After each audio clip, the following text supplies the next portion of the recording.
आकाशवाणी केंद्र भोपाल से प्रस्तुत हैं प्रादेशिक समाचार। पीएम नरेंद्र मोदी आज सुबह 11 बजे global housing technology challenge India के तहत लाइट हाउस प्रोजेक्ट की आधारशिला रखेंगे। प्रधानमंत्री किफायती छत आवास तहत भारत के अंतर्गत विजेताओं की घोषणा भी करेंगे और प्रधानमंत्री आवास योजना शहरी मिशन के कार्यान्वयन के उत्कृष्ट के लिए वार्षिक पुरस्कार प्रदान करेंगे। इस आयोजन के दौरान श्री नरेंद्र मोदी नवीन सस्ती मान्य भारतीय आवास के लिए अनुसंधान नव प्रबंध टेक्नोलॉजी नामक नवीन निर्माण प्रौद्योगिकी पर एक सॉफ्टवेयर फोर्स और जीएसटीसी भारत के माध्यम से पहचाने जाने वाले 54 नवीन आवास निर्माण प्रौद्योगिकी के एक संकलन का विमोचन भी करेंगे। त्रिपुरा, झारखंड, उत्तर प्रदेश, मध्य प्रदेश, गुजरात, तमिलनाडु और आंध्र प्रदेश के मुख्यमंत्रियों के साथ आवास और शहरी मामलों के मंत्री इस अवसर पर उपस्थित रहेंगे। आईएचपीएस देश के पहली बार इतने बड़े पैमाने पर निर्माण क्षेत्र में नए युग की वैकल्पिक वैश्विक प्रौद्योगिकी सामग्रियों और प्रतिक्रियाओं का सबसे अच्छा प्रदर्शन करते हैं। इनका निर्माण के तहत किया जा रहा है, जो समग्र रूप से आवास निर्माण क्षेत्र में नवीन तकनीकों को अपनाने के लिए एक परिस्थिति तंत्र प्रदान करने की परिकल्पना करता है। एलएचपी का निर्माण मध्य प्रदेश के इंदौर, गुजरात, राजकोट, तमिलनाडु में चेन्नई, झारखंड में रांची, त्रिपुरा में अगरतला और उत्तर प्रदेश में लखनऊ में किया जा रहा है।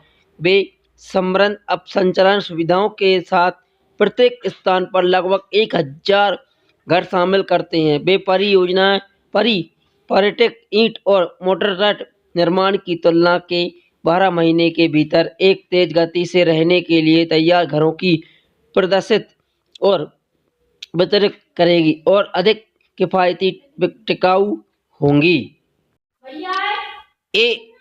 एलएचपी कई प्रकार की तकनीकों का प्रदर्शन करते हैं, जिसे इंदौर में एलएचपी में प्रौद्योगिक सर्टिफिकेट पेनेट सिस्टम, राजकोट में एलएचपी में टनल फॉर्मेट का उपयोग करते हुए अखंड कंक्रीट निर्माण, चेन्नई में एलएचपी के प्राकृतिक cast concrete construction system, Ranchi में एलएचपी के 3D volumetric precut concrete construction system शामिल हैं। लखनऊ में एलएचपी में light gauge steel infilled panel के साथ स्टील फ्रेम और लखनऊ में एलएचपी पीवीसी के stand in platform work system LIPS क्षेत्र और इसके आगे प्रतिक्रिया के लिए प्रौद्योगिकी के हस्ताक्षर की सुविधा के लिए जीवित प्रयोगशालाओं के रूप में काम करेंगी। इनमें आईआईटी, एनआईटी, अन्य इंजीनियर कॉलेज योजना और आर्टिफिशियल कॉलेज बिल्डरों, निजी और सार्वजनिक क्षेत्रों के पेशेवरों और अन्य हितधारकों के संकल्प छात्रों के लिए नियोजन, डिजाइन धारकों के निर्माण प्रतियोगिताओं और परीक्षण शामिल हैं।